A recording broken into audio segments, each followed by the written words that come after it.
Here's a trick worth thinking about. How do you sell something to the richest, most powerful people on earth? Kings, queens, emperors, people who already own everything money can buy. People who could have any jewel made by any craftsman in any country. The answer is one of the most brilliant illusions in the history of business. You don't convince them your product is beautiful. You convince them that without it, they aren't truly royal at all. You make the crown itself feel incomplete without your name on it. That is exactly what one man did. He took a tiny Paris workshop and turned it into the brand that kings would compete to wear. And he did it by selling them something far more valuable than diamonds. He sold them status itself.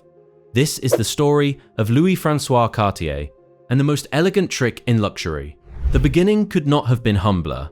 In 1847, in Paris, a 28-year-old craftsman named Louis-François Cartier took over the small jewelry workshop of his old master, a man named Adolphe Picard. This wasn't a grand salon on a glittering boulevard. It was a modest little shop on the Rue Montaguerge, one of thousands of small workshops in a city full of jewelers. Louis-François had no royal connections, no fortune, no famous name. He had exactly one thing: a fanatical, almost obsessive commitment to quality. And in that obsession lay the seed of everything. Because Paris in the late 1840s was a brutal place to start a luxury business. Just a year after he opened, the revolution of 1848 erupted.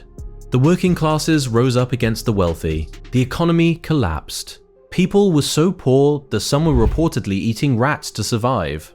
Who, in a city tearing itself apart over inequality, is buying diamond brooches? Almost no one.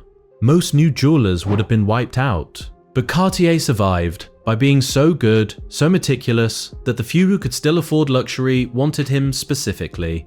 He poured every profit back into better materials and finer craftsmanship. He was playing a long game while everyone around him was just trying not to drown. Then came the moment that changed everything.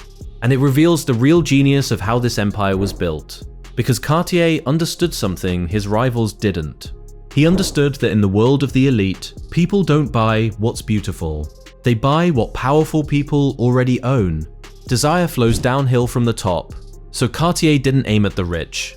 He aimed at the single most influential customer he could possibly reach, knowing that everyone else would follow. In the 1850s, he secured a client who would unlock the entire kingdom. Princess Mathilde, the niece of Napoleon I and cousin to the reigning Emperor Napoleon III. When a woman that close to the French throne began wearing Cartier, it sent a signal that rippled through all of Parisian high society. If the Emperor's own cousin chose Cartier, then Cartier was the jeweler of the imperial court. Suddenly, every aristocrat, every social climber, every wealthy family desperate to belong needed a Cartier piece. Not because they'd examined the craftsmanship, but because royalty had blessed it. This is the trick in its purest form. Win the top of the pyramid, and the entire pyramid buys in beneath you. Cartier had turned a single princess into the most powerful advertisement in France. And he understood something else that made it unstoppable: scarcity. He never flooded the market. He never made his pieces common or easy to get. The harder something is to obtain, the more the powerful crave it, because owning it becomes proof that you are one of the few. Every Cartier creation carried that invisible message. Not everyone can have this.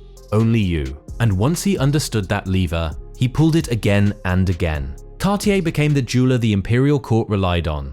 His reputation grew so strong that by 1899, the house had moved to 13 Rue de la Paix, an address that would become the most prestigious jewelry street in the world, precisely because Cartier was on it. Other luxury houses followed him there, chasing the prestige he'd created. He had not just joined the elite, he had become the gatekeeper who decided what the elite wore. But the masterstroke, the moment Cartier fooled royalty so completely that a king crowned him with his own title, came at the dawn of the 20th century, carried forward by Louis-François' descendants who inherited his playbook. In 1902, Edward, the Prince of Wales, was preparing for his coronation as King of England, and he turned to Cartier. The order was staggering: 27 tiaras for a single coronation, 27 crowns of diamonds for the most important royal event in the British Empire. The future King of England, who could have commissioned any jeweler alive, chose a French house that had started in a one-room Paris workshop. 2 years later, King Edward VII gave Cartier the phrase that would define the brand forever. He called Cartier the jeweler of kings and the king of jewelers. Think about the genius of that. The brand didn't crown itself. It engineered a reality so convincing that an actual king did the crowning for them, for free, in words that Cartier would use in its marketing for the next 100 years. And it cascaded exactly as Cartier always knew it would. Edward issued a royal warrant, making Cartier an official supplier to the British Crown. Then the floodgates opened. The royal courts of Russia, Spain, Portugal, Serbia, Siam, the Maharajas of India, one after another, the crowned heads of the world lined up. 14 more royal warrants followed within a quarter century.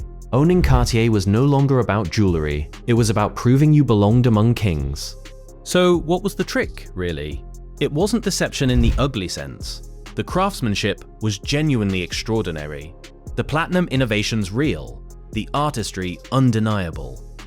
The fooling was something subtler and far more clever. Cartier understood, long before modern marketing existed, that luxury isn't about the object, it's about the story attached to the object. A diamond is just a pressed lump of carbon until someone convinces you that owning it makes you more important. Cartier sold kings the idea that their power was incomplete without his jewels, and they believed it so deeply that they paid fortunes, granted royal titles, and competed with one another for the privilege. He didn't just sell to the powerful, he made himself essential to the very performance of being powerful. That tiny workshop on the Rue Montorgueil is now a global empire generating billions. Its red boxes still whispering the same promise Louis-François built nearly 2 centuries ago. That this isn't just jewelry, it's proof that you've arrived.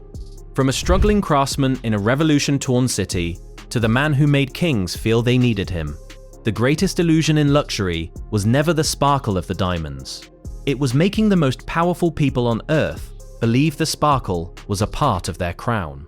If you love discovering the hidden psychology behind the world's most legendary brands, the real tricks beneath the glamour, subscribe, because pulling back the curtain on how these empires were truly built is exactly what we do here.